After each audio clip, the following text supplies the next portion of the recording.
Welcome to the Monday Monologue. And first I want to say thanks to you guys that sent me your concerns via email. You're like, oh, I haven't seen any content. Are you okay? I'm fine. I've just been dealing with some stuff. I had COVID in December. I was going to take a family vacation or go visit some family in Florida. So I had to postpone that, and then I was going to do it like 2 weeks later at the end of December. And then they all got COVID thankfully it wasn't from me, but so they were all sick. So we just said, you know what, let's just deal with this in January. So last week I went down to Florida. They left all their Christmas decorations up. We did Christmas in January. So that's where I was last week. Plus I had a convention this past weekend. One thing I've never talked about on the channel, and I'm not going to get very deep into this, but I am on the city council here in Doraville. That's why you see me wearing my Doraville shirt. Very proud of my city. Love it here. Lived here over 40 years, and about 6 years ago I decided to run for city council and got elected. And so there's some time that I end up spending on dealing with all the development and all the cool stuff we got going on in my city since I've been in office. And like I said, last weekend there was a Georgia Municipal Association big convention. So I was busy for about 4 days dealing with that. So between that and then dealing with getting some business stuff ironed out, I finally got all my bank account stuff set up, and I got all my things like YouTube payments and Patreon payments and PayPal connected to my business checking account, and all the stuff that involves with EIN numbers and verifying stuff and getting all my sales tax exemption things filed with all the companies that I buy parts from to make sure that I'm not wasting money on sales tax on parts that I buy and then have to collect sales tax when I sell the things. And then figuring out how all the laws around sales tax works on internet sales and exemptions and blah, blah, blah. Just, yeah. And I feel like, or I hope that once I get all of that kind of figured out and sorted out, that's all going to be a lot easier to deal with. So the other kind of time-consuming thing I've been dealing with is I've started doing some audio consulting. And I feel like that could be a part of this business model, is locally here going, to somebody's house, looking at the space, making recommendations, some of the stuff I'm not making money on, like the speakers and the speaker stands and all that kind of stuff, but then selling them tube gear that's appropriate for their house. And for those jobs, I probably will be doing some pretty custom stuff that may be, hey, an EL34 might not be enough. They need a KT88 amp, or maybe they need a push-pull amp, and, figuring all that kind of stuff out. Anyway, I think that's something that could be profitable for my business to do. And then I definitely want to make sure that I don't neglect my YouTube channel. I know some of you commented that you're concerned that I'm just going to stop making YouTube content once I start doing this stuff, and I don't want to do that because I really love the YouTube community and the folks that are supporting my channel, trying to help you guys out with your problems. And obviously I get a ton of emails every day asking me, can you look at this? Here's the schematic. Can you help me figure this out? And I do my best to help people just basically for free. But, yeah, that's a very time consuming thing too. But I enjoy it, or I wouldn't do it. And I just tell people to go away, which I'm not going to do. So anyway, now that I'm back, don't have anything on the plate for the rest of the month as far as on my calendar. I got to focus on getting this stuff done. And this was the first one. This 5751 tube really sounds good. And I'm not sure exactly what all's going on. It seems like there's always some kind of magic stuff going on that you put some tubes together and they're like, wow, that sounds good. So right now, that's kind of the direction that I'm heading. That may be the tube we end up using. I've got a pile of other JJ and other new production 12AX7 type tubes that I want to try and listen to. But for now, I think this 5751 may be it. But we still need to audition different output transformers. And this is the second amp. This has got the musical power supply, output transformers in it. Trying to build it as identical to this one as I can. The wiring inside is going to be a little different. And guys, I read all your comments. Several of you made some very good suggestions. One of them was, why are you running the heater wires to the front tube around the world? And I got to looking at it, and it's like, yeah, why am I doing that? That doesn't make any sense. So we're running it off the outboard tube. This last one in the daisy chain will be the driver tube. You don't want to have the power tube's heaters going through the driver tube or near the driver tube. You want it to be the last one in the chain. So it goes from this one, this one, this one. Somebody else made a comment about how I was crisscrossing the driver tube wiring and changing the heaters. Now that makes sense. And you'll see that when I show you what I did on this one. I also changed up the ground for the front capacitor. Since that was quiet, we changed up that front tag strip a little bit. And I'm trying to think some other comments. Oh, somebody mentioned that for the upscale models, maybe look into getting some non-inductive resistors. And couldn't find anybody that stocks them, so I had to special order those. And I think they said it was going to take 8 weeks or something like that to get them, but I got those on order. And a lot of what I've been doing lately maybe not seem real productive, or doesn't look like I'm getting anywhere.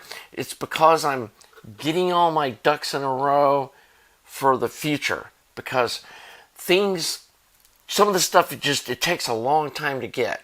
And like one of the things that I'm doing now, had to get some 600 volt wiring, which I never really worried about it before because the wires weren't close enough to something where the insulation, I mean, you could probably run bare wires inside those amps, they would have been fine. So I didn't worry that they only had 300 volt insulation. But now that I'm selling them, they need to have insulation rated for the voltage that's in them, just because. Other things like, putting heat shrink tubing places that it needs to be. I'm going to do a review on this little heat shrink gun that I had to get once I figured out this heavy duty heat shrink to put on the AC components. My normal techniques didn't work, so I had to get this, and it's just feels like on and on and on. But I feel like once I get like all this stuff kind of sorted out, things are going to start rolling. So back to the output transformers. I still have to audition the Ed core versus the musical power supply, and then figure out which one of these that I want to use. I mean, the Ed cores sound good, and they test pretty good. The low frequency response has a little more distortion than I'd like to see. That's the main thing. I'm going to see if these are better. And whichever one wins, I'm going to order about 10 pairs of those. So I've got plenty of these things in stock.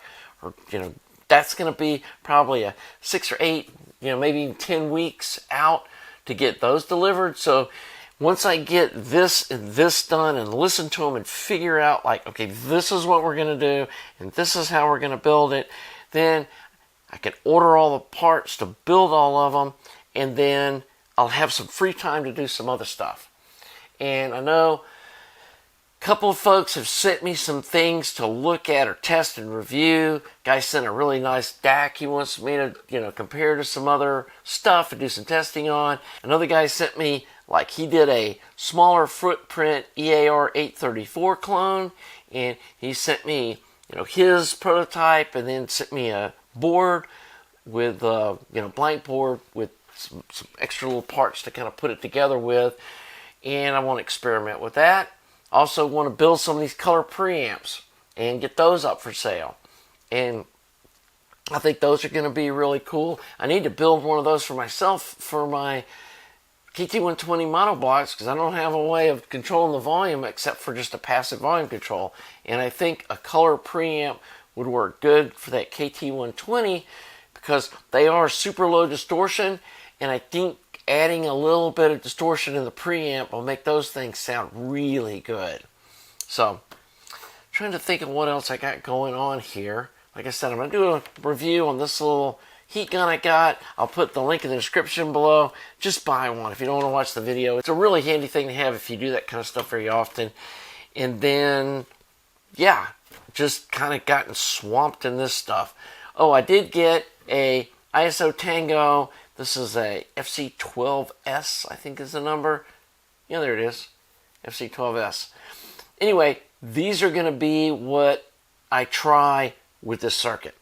And as you can see, it should fit in the same footprint as these little 15-watt Ed cores.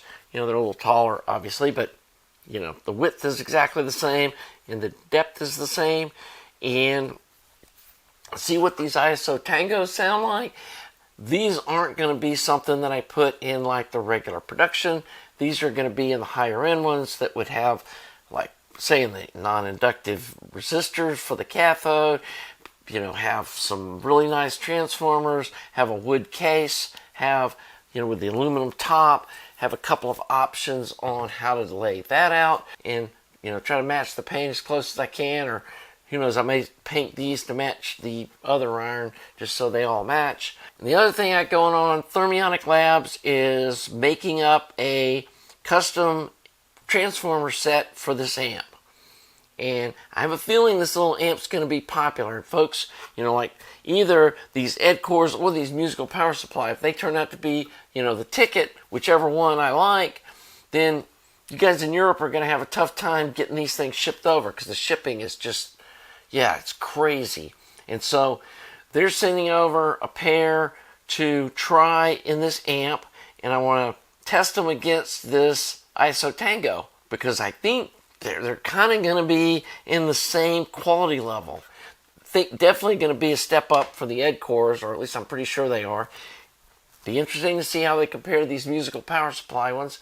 And then they're also working up a custom transformer for the R300 300B amp. And they're sending those over in the same shipment. And they've really been, I'm not going to say struggle, but they've been working really hard to make that as good as they can because they know a 300B amp is a real popular amp. And to make a custom transformer that's really designed for that tube and this application. And they're going to be open frame that you can put covers over. And so you should be able to make it match what's there, you know, other than the paint. Maybe paint the power transformer black and paint those cans black. But anyway, looking for a solution from them for the R300 and to see how that works out. Also been talking to George at Tubes USA about putting together a package to do my 300B build. And I may go ahead and order the power transformer, the choke, and a couple of more of those ISO Tango transformers and start working on the production 300B amp. The good thing about that is I know I've already got a good sounding circuit. Things I want to experiment with is I want to see if AC heaters will work. And if you really have to do DC heaters, I've heard people say that AC heaters just sound better, and unless you have like, you know, these 105 decibel speakers, you get a good hum pot that's got like 10 turns where you can really dial it in, you can get rid of the hum. And I did AC heaters on my 47 direct heated pentode. It is 2.5 volts instead of 5 volts, but it's got AC heaters and it's quiet. It doesn't make any noise at all. And so I'm hoping that we can use AC heaters. That'll simplify the build a bunch to not have to have, you know, rectifiers and smoothing caps and voltage regulators and all that mess like we had to do on the other build. And the ISO Tango transformers come with all the windings needed for a 300B build. It's got 2 windings for the 300B tubes, another for the rectifier, then another for the front end tubes. So have one transformer solution instead of a slew of them like I had to deal with on the DIY 300B. So anyway, that's just the kind of stuff I got going on. And like I said, I think once I get these two finished up and make the decision. And you'll see me testing both of these against each other. You know, the little shootout, trying to figure out which of these output transformers we're going to go with. And once I get those ordered, there's going to be some downtime while I'm waiting for those to come. And so we can work on some other projects and maybe get some of these other things that people sent me to review knocked out. And I do need to get some EAR 834 clones built. Got a couple of people looking for those. So, hey, it's going to be busy around the Skunky Designs workshop. So, anyway, hope you're enjoying this content. If you are, please subscribe to the channel. Please like the video. Thanks again to all you Patreon supporters, folks that make donations to the website.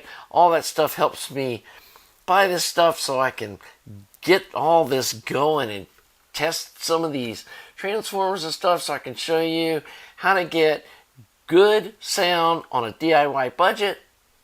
And we'll see you on the next Monday Monologue.